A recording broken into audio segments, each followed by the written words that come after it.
আমার আজকের রেসিপি হলো পাকা আমের বরফি বা হালুয়া। পাকা আম ফুরিয়ে যাওয়ার আগে অবশ্যই একবার হলেও এই রেসিপিটা বাসায় বানিয়ে সবাইকে পরিবেশন করুন। আশা করছি অনেক বেশি ভালো লাগবে। আজকের এই বরফি বা হালুয়াটা আপনারা বানিয়ে 7 দিনের মতো নরমাল ফ্রিজে রেখে সংরক্ষণ করতে পারবেন। এই বরফি বা হালুয়াটা বানানোর জন্য আমি এখানে নিয়েছি 1.5 কাপ আমের পিউরি। চুলে একটা কড়াই বসিয়ে তাতে দিয়ে দিলাম 3 টেবিল চামচ ঘি। ঘিটা গরম হওয়ার পর এখানে আমি অ্যাড করে দিয়েছি 1/3 কাপ সুজি। সুজিটা এই ঘির সাথে খুব ভালো করে ভেজে নিতে হবে। সুজির যে একটা কাঁচা স্মেল আছে, ঘিয়ের সাথে ভেজে এই স্মেলটা দূর করে নিতে হবে। আমি 2 থেকে 3 মিনিট মতো সুজিটা ভেজে নিয়েছি।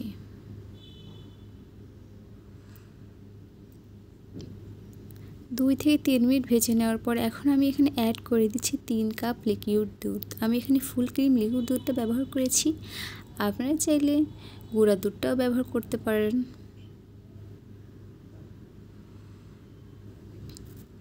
এখন অনবরত নেড়েচেড়ে সুজিটা ফুটিয়ে নিতে হবে। খেয়াল রাখবেন তলানিতে যেন সুজিটা জমাট বেঁধে না যায়।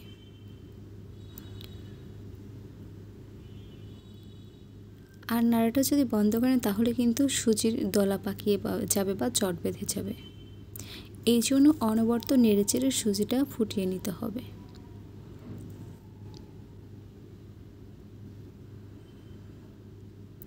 আমার রেসিপিগুলো যদি আপনাদের কাছে একটুও ভালো লেগে থাকে তাহলে অবশ্যই সাবস্ক্রাইব করে পাশেই থাকবেন। আর পাশে থাকা নোটিফিকেশন বেল আইকন অন করে রাখবেন, তাহলে আমি ভিডিও আপলোড করার সঙ্গে সঙ্গে আপনার কাছে নোটিফিকেশন পৌঁছে যাবে।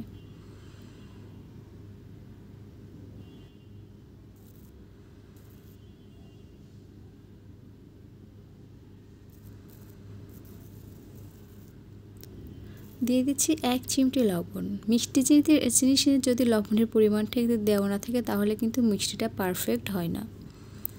এই জন্য আমি এখানে সামান্য একটু লবণ ব্যবহার করেছি। আর মিষ্টির জন্য এখানে আমি দিয়ে দিচ্ছি 4 টেবিল চামচ চিনি। যেহেতু আমটা এমনি থেকেই মিষ্টি ছিল, সেই জন্য আমি এখানে বেশি চিনি কিন্তু ব্যবহার করিনি, শুধু 4 টেবিল চামচ চিনি ব্যবহার করেছি। আপনারা আপনাদের প্রয়োজন অনুযায়ী বা মুখের টেস্ট বা স্বাদ অনুযায়ী কে কেমন মিষ্টি খান সেই অনুযায়ী মিষ্টিটা বাড়িয়ে বা কমিয়ে দিতে পারেন।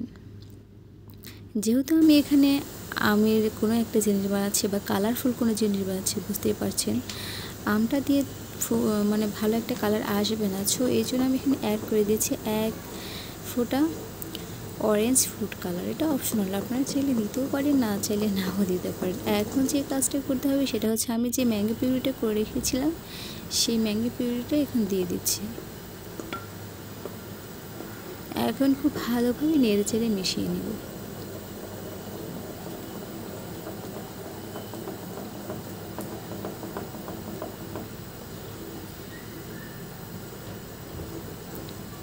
যদি কেউ নরম হালুয়া খেতে পছন্দ করেন তাহলে আর 2 থেকে 3 মিনিট জাল করে এটা নামিয়ে নিতে পারবেন।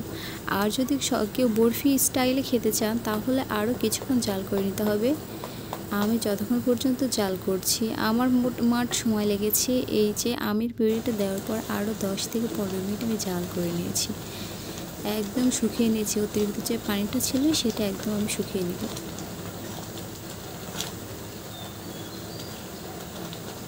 এই পর্যায়ে নাড়াটা কিন্তু বন্ধ করা যাবে না। এই যে দেখতে পাচ্ছেন অনেকটা শুকিয়ে গিয়েছে, আরও কিছুক্ষণ জাল করে নিব।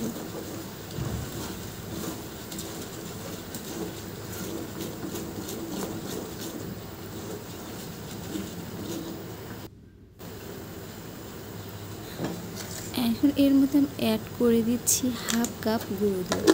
এটা অপশনাল, আপনারা চাইলে দিতেও পারেন, না চাইলে না দিতে পারেন। তবে স্বাদ বৃদ্ধির জন্য অবশ্যই আমি এটা প্রায় সব হালুয়ার শেষে অ্যাড করে থাকি। আজকেও কোনো ব্যতিক্রম করিনি। হালুয়া রান্না বানানোর কিছুক্ষণ আগে আমি গুঁড়ো দুধটা অ্যাড করে দিয়েছি।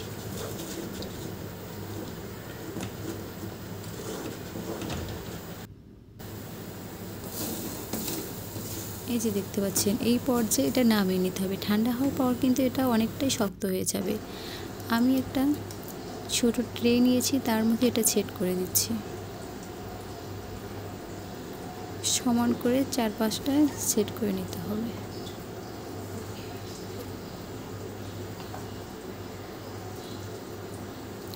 আপনারা চাইলে হাতে সামান্য ঘি লাগিয়েও এটা সুন্দরভাবে হাত দিয়ে সেট করে নিতে পারেন। মোটমাট এটা সুন্দরভাবে সেট করা হলেই হলো।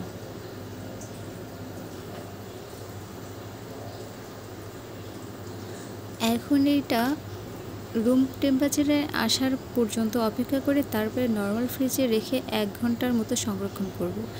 1 ঘন্টা পর এটা আমি ফ্রিজ থেকে বের করে কেটে আপনাদেরকে দেখাবো।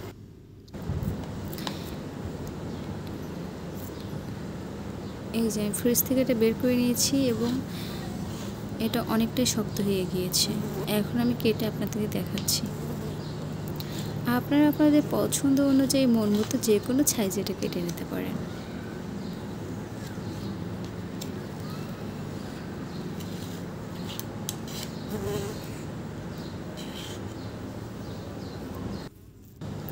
দেখতে পাচ্ছেন কতটা সুন্দর হয়েছে।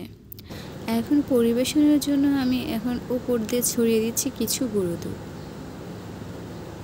আপনি চাইলে এটা দিতেও পারেন, না চাইলে না দিতে পারেন, বাট সুন্দর দেখানোর জন্য কিন্তু ডেকোরেট করাটা খুবই প্রয়োজন।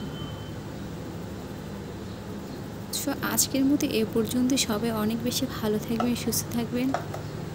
আল্লাহ হাফিজ।